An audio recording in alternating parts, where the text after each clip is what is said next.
بسم اللہ الرحمن الرحیم۔ آج کا ہمارا ٹاپک بنی ہاشم کے لیے واجب صدقات کی ممانعت۔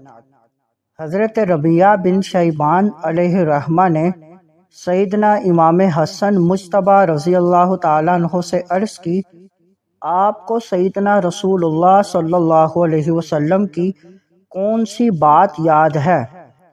آپ رضی اللہ تعالیٰ عنہ نے فرمایا، سیدنا رسول اللہ صلی اللہ علیہ وسلم مجھے صدقہ والے کمرہ میں لے گئے، میں نے وہاں سے ایک کھجور اٹھا کر منہ میں ڈال لی۔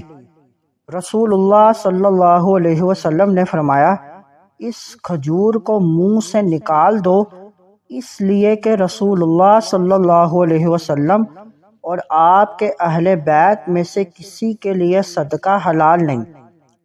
حضور سید عالم صلی اللہ علیہ وسلم کی نسبت کی بدولت اللہ تعالیٰ نے سادات کرام اور دیگر بنی ہاشم کو بڑی عزت عطا فرمائی، جبکہ زکوٰۃ اور صدقات لوگوں کی جان اور مال کو پاک کرتے ہیں۔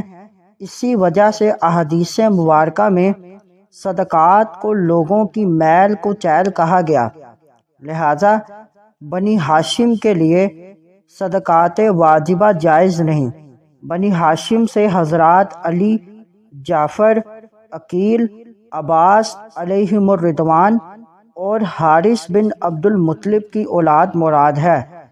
اس حدیث مبارک سے یہ بھی معلوم ہوا کہ بچپن سے ہی بچے کو اچھی باتیں سکھانا اور برے کاموں سے روکنا سنت نبوی ہے۔